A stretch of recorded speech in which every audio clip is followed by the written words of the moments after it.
subject matter we're dealing with is so incredibly large and laborious. It's huge and humongous, but that's what the masters of this world have. That's the way they operate, on a huge and magnificent level. They manipulate and exploit everything, and it's very difficult to find a place to start when you want to explain how cleverly put together this system that we live under is.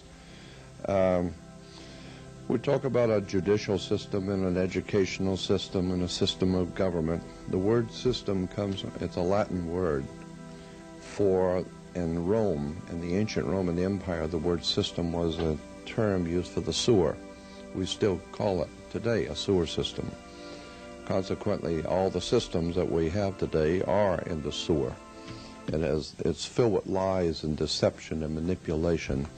And God knows that it's a huge subject. The words that are used in religion and institutions of government, words are very important. When we talk about law, noble, where do you get the word noble? It comes from nob illi. Illis in the Latin was a word and a term in the ancient Latin for the gods. The gods were the Illis. It's based on the old Sumerian word Ilu, I-L-U, or I-L-L-U. Ilu or Ili was the gods. And in Latin, the word nob was a high. Anything high was nob. That's where people who act like they're high are called snob, because the word is nob. When you put nob illi, it's the high gods. Gives us our word nobility. Nobility comes from nobility. And when you talk about the nobiles, or the noble ones, they are the ones who are referred to in the old European system as the authorities. They are the authors. They author, they write down and author the law, so they are the authors, or the authorities. So when you hear terms like the authorities are saying this and the authorities, my question has always been, who are these authorities who have written the law? And then you come to find out that most of our laws are based on canon law, church law.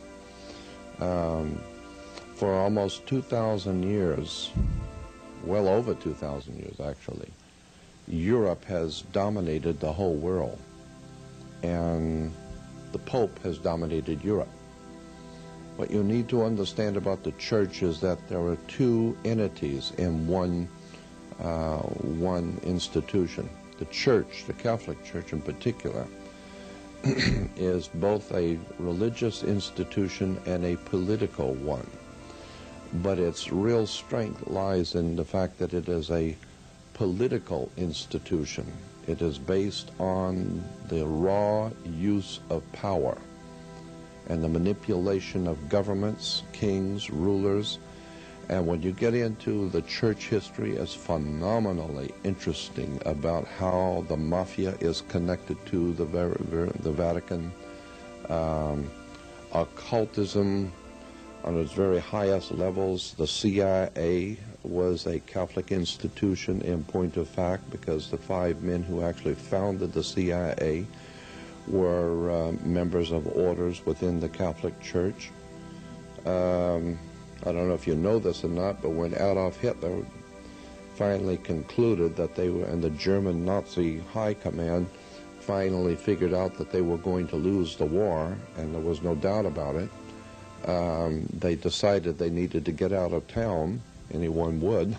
And so consequently, the Russians in particular wanted to make darn sure that they didn't get out of town. And so the way the Nazi high command and the real authorities got out was through the Vatican. The Vatican provided Nazi passports for all of the high command to get out. And that was called a Vatican rat line, R-A-T-L-I-N-E. You can go back in the dictionary and look it up, rat line. It was the Vatican providing safe passage and money and new identification to all the high command of the Nazi party, and many of them were sent to Central America, South America, and the real cream of the crop was sent to Washington, D.C.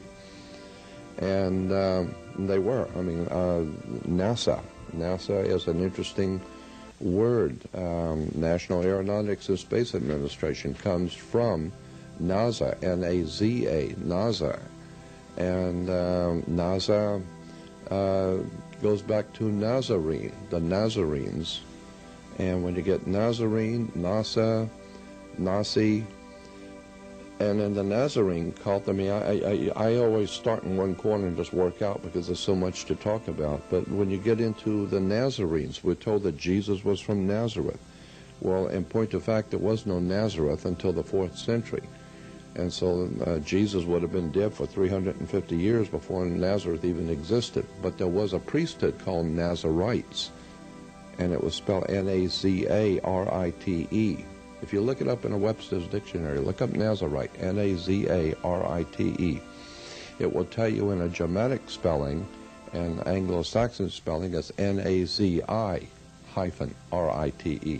Nazirite. And consequently, the point being is that the Nazis were financed by international banking out of London, out of New York, Morgan Guaranty Trust, Chase Manhattan Bank, Chase Bank, which became Chase Manhattan, Morgan Guaranty Trust, as I said, Citicorp out of Chicago, Bank of America, which was called the Bank of Italy. All of our major banks in this country financed, organized, and helped organize and finance Adolf Hitler.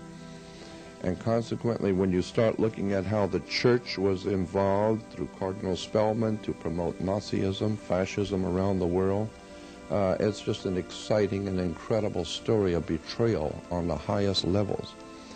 But my interest in all of this has been the use of words. Words and terms are fascinating. Concepts have come out of the Middle Ages. Ideas are expressed in symbols. And I'll give you some examples. Why do you have to go to court?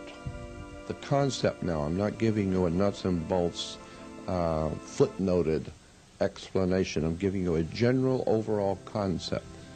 Why do you have to go to court? You go to court because you play basketball and tennis on a court. The whole idea in court is put the ball back in the other guy's court. So you get this, quote, team that throws the ball back over there, and they've got to pick up the ball and throw it back the other way. And so it's a game. It's playing on the court. How do you play tennis on a court? You play with a racket. Why? Because the whole thing is a racket. This is where we get the word. And the people who run the court system are the same people who gave you your judicial system, they've given you your religious systems, your educational systems. The entire superstructure of Western civilization is a racket. The entire thing is based on the manipulation and exploitation of the ignorance of the people. Let me read you something out of the Catholic Encyclopedia. Under Roman law, 2 sentences, incredible sentences. Under Roman law, Catholic Encyclopedia says, quote, the characteristics of earlier Roman law was its extreme formalism. It was extremely formal. You had to dot all the I's and cross all the T's and say it just right. If not, it don't fly. So it's got to be done according to extreme formalism.